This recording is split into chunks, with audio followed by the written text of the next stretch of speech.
I'm Luca Guidi. I'm a software developer since 15 years.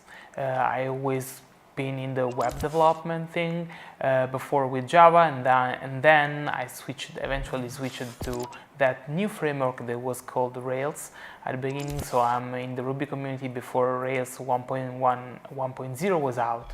And since then, that was my main language. Okay.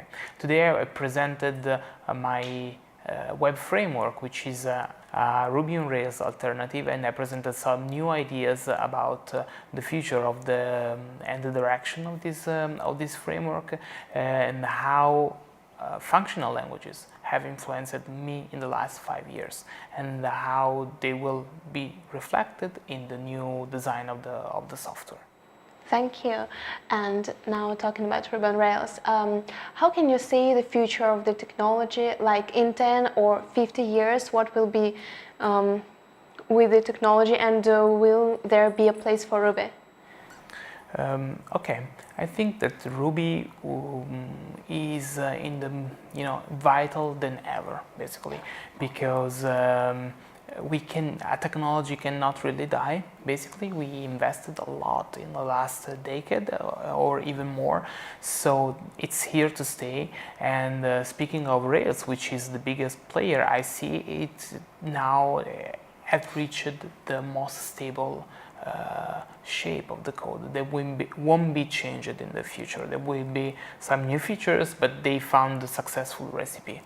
And on the other hand, I say that this is the greatest time for Ruby, also because there are also alternatives to the Rails way, basically. And having alternatives make a community and an ecosystem to evolve, because in technology everything that stands still for so long time is about to fade and really die. But this new wave of building things, this new wave of technology may help to stay alive. All right,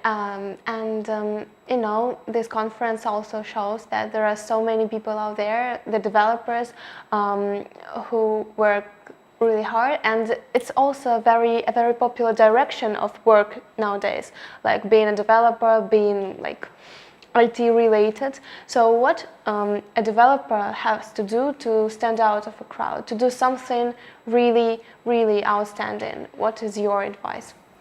Well, to make it a personal brand. That basically means to start to share your stories, to submit call for papers. Even if you are not a master, it doesn't mean. Conferences nowadays are not just looking about masters, are also looking about stories. And sharing your stories is important to make a point that there is a space not just for the top notch of a community, but also for people that are newcoming. And that is equally important, and it's reflected really in the schedule of the conferences. That helps you to stand out of the crowd. The other things that you can do is to write a blog post, to tweet about, to search about the common problems that the other developers are having. I don't know, about over Reddit or so on, and try to answer yourself the questions, so you get over and over the reputation of being a reliable source. And after, as last thing, basically to contribute to open source, because contribution to open source really help you to, if you are in a popular project, to be part of something good, so you get recognized for that. And alongside for that, as last thing, open source helps to develop skills that are really valuable in if you are looking for a job. You learn distributing teams, about asynchronous work, and so on. So it's really important. Can you name the hypest things which are going on right now? Well, it's probably I'm getting older, but I'm not behind hypes anymore. I'm not about hypes, because think of, for instance, JavaScript world. Okay, suddenly we decided jQuery was not a thing anymore, and we said, hey, let's build everything with React. And now there are people who say, hey, React is not good anymore, let's look for the other one. So every time you have a pendulum that swings, you basically don't have reliability on what you are building on. So it's not more about the hype, it's about looking for things that you consider staying there for a long time. Ruby for sure is one of them. I think other languages like Go are something to learn, and Elixir. They resolve two different sets of problems, but they are something probably here to stay, at least in my opinion. And what about you? What makes you excited about your job? Like, you know, a lot of people, for example, who do some useful things for other people, like when you build a ship and you put a lot of efforts on it, and it finally like does a job, and a lot of people are satisfied, and they thank you for this. Do you feel the same sometimes? Like doing what? Do you feel this excitement? Oh, well, it depends. It depends on which work are you talking about. If it's job, of course, there is a rewarding point because you are helping customers to get the job done. If we are talking about open source, it's even more rewarding in my personal case because speaking of Hanami, it's something that was born after a year of practical observation software, and I shaped the whole architecture in my mind. I had a lot of discussions with the community, so it's something that it's more rewarding. And I have an advice a little request more than an advice for people who are using open source. I'm not looking for rewards, but say thank you to the people that make your life easier every day. Not necessarily be me with Hanami, but if it's Rails, if it's Ruby, if it's ROM, whatever it is, say thank you, because sometimes compliments or good way appreciations are so rare, while on the other hand bashing against the technology is so common over the internet. So say thank you to people that makes your life easier on day-by-day basis.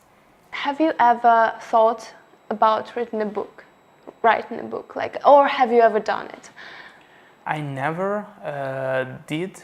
I considered, of course, but building a project like Hanami is time-consuming for me, and I have my day job, and I have family, and I want to have a life not being burned out. And if we can just imagine that there is a book that you have time to write, what will be it about, and what will be the name of the book?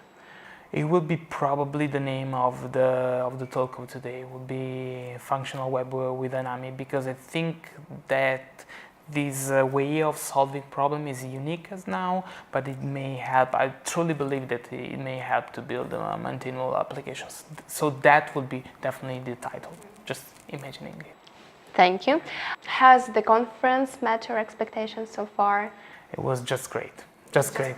Yes. Why?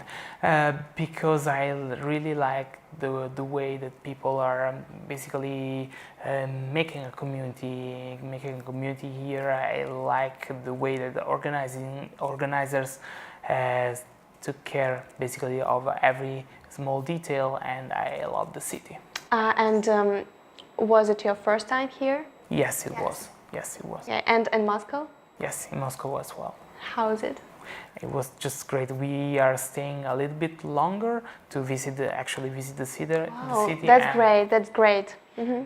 We are just regretting to get back too much soon, but deserved more time to be. Oh, that's a pleasure to hear that. Thank you. Thank you. Thank you.